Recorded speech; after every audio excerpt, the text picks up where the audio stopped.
Lors d'un de ces rendez-vous, une jeune fille a refusé que ses parents lui peignent les cheveux, et ce que la coiffeuse a découvert ensuite était si inquiétant qu'elle a immédiatement appelé la police.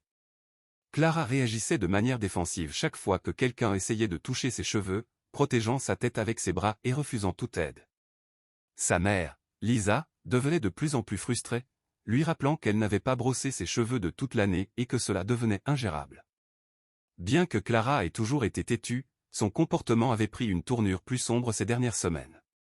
Lisa ne pouvait pas dire exactement quand cela avait commencé, mais sa fille, autrefois joyeuse et extravertie, s'était complètement repliée sur elle-même.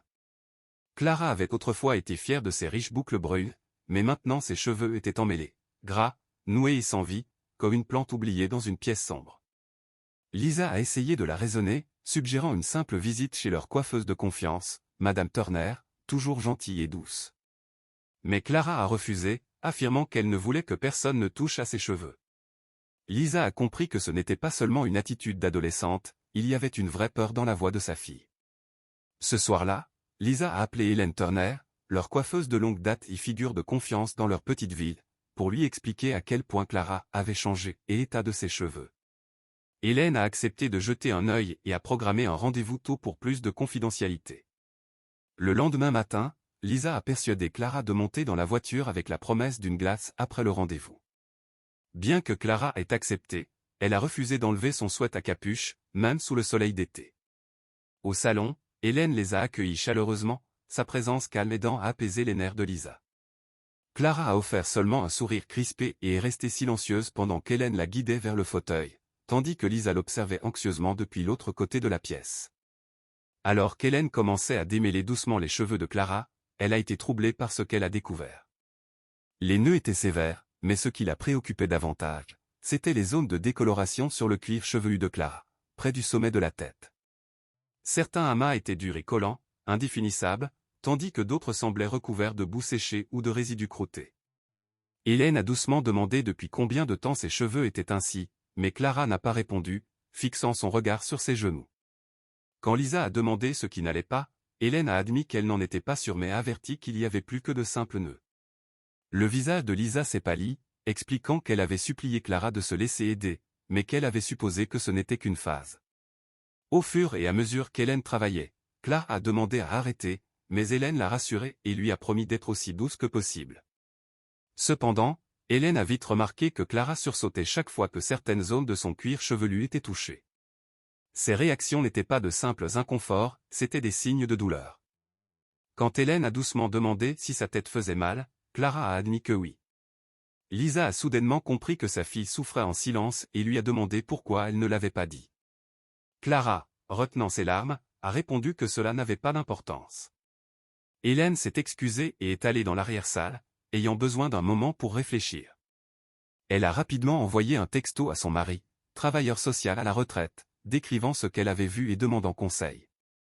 Sa réponse a été immédiate, lui conseillant de chercher des signes de négligence ou de maltraitance, suggérant que cela pouvait être plus grave que du comportement personnel. Lorsqu'Hélène est revenue, elle a adopté une nouvelle approche, rassurant Clara que ni elle ni sa mère n'étaient en colère et qu'elle pouvait avoir confiance en elle. Alors qu'Hélène travaillait sur une autre section de cheveux, ses doigts ont rencontré quelque chose de petit et dur enfoui dans les nœuds. Son cœur s'est serré en réalisant que ce n'était pas accidentel, cela semblait avoir été placé intentionnellement. Elle a discrètement dit à Lisa qu'elle trouvait des choses dans les cheveux de Clara qui n'avaient pas leur place et que la situation n'était pas normale. Lisa, bouleversée, a demandé ce qu'elle voulait dire, mais Hélène a répondu que c'était difficile à expliquer et a promis de continuer avec précaution. Soudain, Clara a bondi du fauteuil et a couru à travers le salon vers les toilettes, verrouillant la porte derrière elle. Lisa a crié pour que sa fille sorte et parle, la voix brisée, tandis qu'Hélène posait une main réconfortante sur son épaule. Hélène proposa de laisser Clara un moment, sentant qu'elle avait peur de quelque chose. À l'intérieur de la salle de bain, Clara glissa contre la porte, sanglotant doucement. Elle n'était pas encore prête à dire la vérité. Les souvenirs étaient encore trop frais, trop douloureux. Dehors, Hélène et Lisa échangèrent des regards inquiets, l'air lourd de peur non dite. Hélène sortit un instant du salon, puis revint, l'esprit en ébullition. Les cheveux et l'étrange enchevêtrement de fils longs et fins n'étaient pas les seuls éléments qui semblaient anormaux. Hélène observa Lisa tapoter nerveusement du pied et jeter des regards vers la porte de la salle de bain. Elle lui fit savoir qu'elle parlerait à Clara lorsqu'elle sortirait. Lisa hocha la tête, mais son expression manquait de confiance. Elle confessa que depuis des mois, Clara l'éloignait et qu'elle avait l'impression de mal faire sans savoir quoi. Hélène s'agenouilla près d'elle et lui demanda doucement si quelque chose d'inhabituel s'était produit récemment, à l'école, avec des harceleurs, ou autre. Lisa fronça les sourcils en réfléchissant.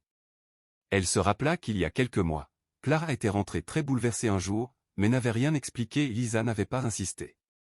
Elle avait supposé que c'était juste une mauvaise journée. Après cela, Clara avait commencé à porter des sweatshirts à capuche en permanence et refusait de se coiffer. Lisa regrettait de ne pas avoir posé plus de questions. La porte de la salle de bain s'ouvrit lentement. Clara se tenait là, la capuche encore bien tirée sur la tête. Elle hésita dans l'encadrement de la porte, ses yeux oscillant entre sa mère et Hélène.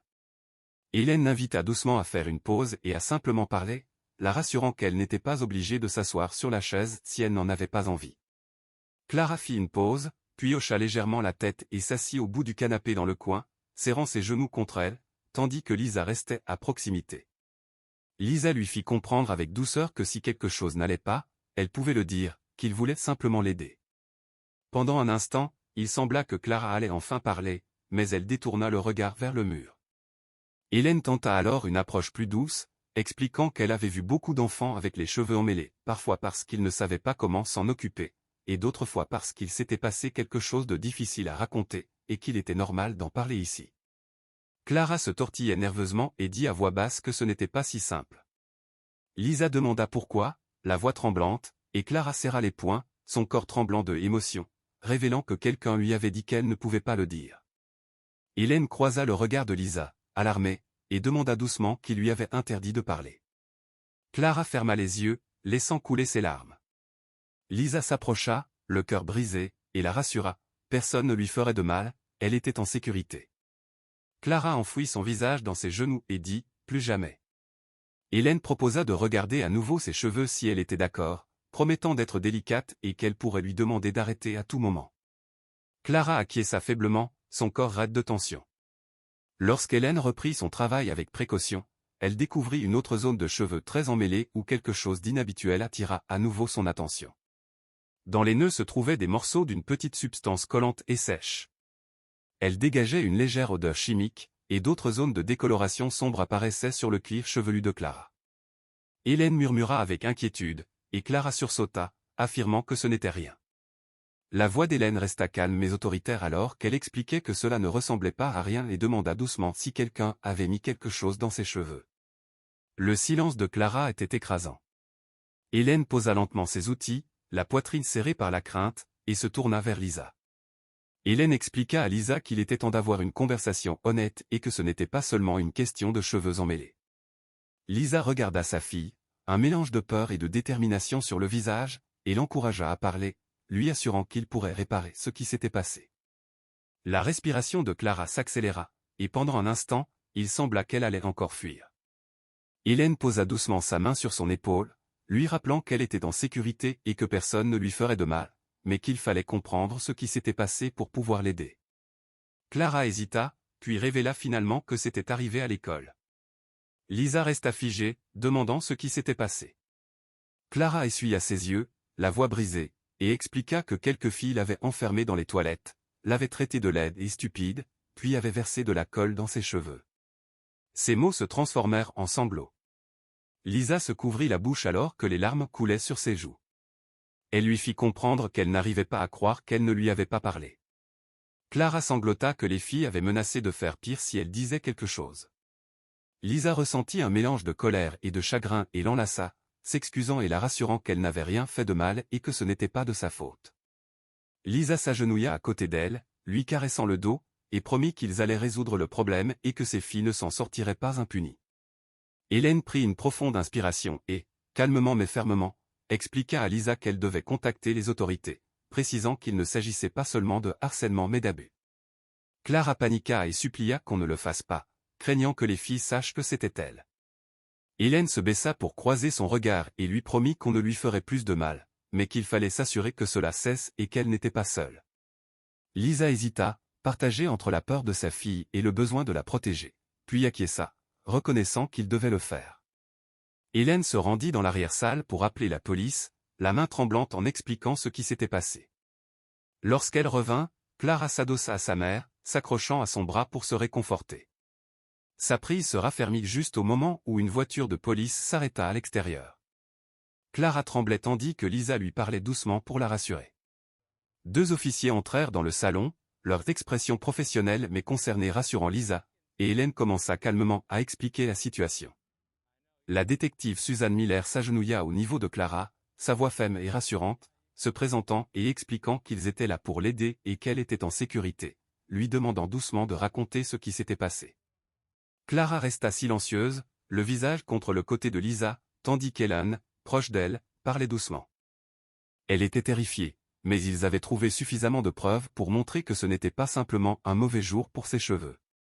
Hélène montra ses outils et les matériaux qu'elle avait découverts, révélant des amas collants de colle et de débris emmêlés profondément dans les cheveux de Clara. Le détective Miller examina attentivement les objets, son front se plissant en réalisant que la situation semblait délibérée. Lisa expliqua d'une voix tremblante qu'un groupe de filles de l'école avait versé de la colle dans les cheveux de Clara et l'avait menacée, laissant l'enfant trop effrayé pour en parler à qui que ce soit. La petite voix brisée de Clara finit par se faire entendre, avouant que les filles lui avaient dit qu'elle le méritait et l'avaient menacée que si elle parlait, elle la retrouverait. Le détective Miller adoucit son ton en rassurant Clara que ce qui lui avait été fait était mal, que ce n'était pas de sa faute, et que leur rôle était de la protéger et de s'assurer que personne d'autre ne soit blessé. Clara se montra lentement derrière sa mère, le visage strié de larmes, pleine de peur et inquiète que l'intimidation ne s'arrête jamais. Miller lui assura fermement que ce serait le cas et qu'il veillerait à ce qu'elle soit en sécurité. Pendant que l'interrogatoire se poursuivait, Hélène retourna aux cheveux de Clara et travailla avec un soin extrême. Cela prit du temps, mais elle découvrit des zones où la colle s'était solidifiée si profondément qu'elle avait provoqué des plaies sur le cuir chevelu de Clara. D'autres sections montraient des mèches cassées et des signes de cheveux arrachés de force. Hélène s'arrêta, les mains tremblantes, réalisant que ce n'était pas un incident isolé. Lisa, horrifiée, comprit qu'il s'agissait de blessures qui s'étaient accumulées au fil des mois, révélant que la maltraitance avait duré longtemps. Clara ne dit rien, mais son silence confirma tout. Le détective Miller se redressa, d'un ton ferme et assuré, expliquant qu'ils allaient identifier les filles impliquées, prendre leurs déclarations, et demander l'aide de Clara seulement lorsqu'elle se sentirait suffisamment en sécurité.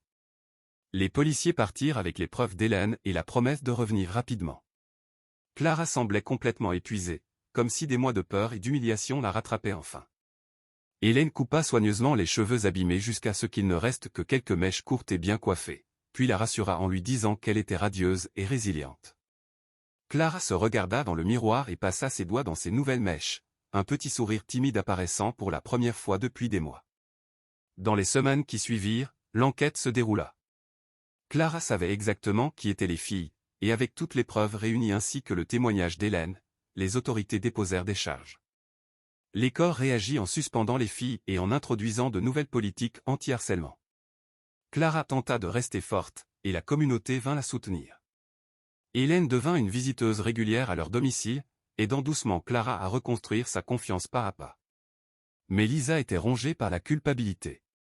Un soir, assise avec Hélène sur le porche arrière, elle éclata en sanglots, regrettant de ne pas avoir remarqué plus tôt et de ne pas être intervenue lorsque Clara s'était mise à s'éloigner. Hélène la rassura, lui disant qu'elle avait fait de son mieux avec ce qu'elle savait et que, lorsqu'il le fallait vraiment, elle avait été présente pour sa fille, et que c'était cela qui comptait vraiment. À l'intérieur, Clara commençait lentement à se redécouvrir. Après des mois de thérapie et grâce au soutien de ses nouveaux amis, Clara commença doucement à se remettre de son traumatisme, bien que des moments de doute subsistent. Elle trouva refuge dans l'art, inspirée par le cadeau attentionné de fournitures professionnelles d'Hélène, et l'utilisa pour exprimer son parcours de résilience et d'espoir. Avec les encouragements de sa thérapeute et le cadre sûr et bienveillant du salon d'Hélène, Clara retrouva un sentiment d'appartenance et de courage. Bien que les souvenirs de peur et de douleur demeurent, ils étaient désormais accompagnés d'amour, de soutien et de la force d'affronter l'avenir, la laissant reconnaissante et introspective, tandis que l'histoire se termine en invitant le public à réfléchir au poids des petites actions et des secrets cachés.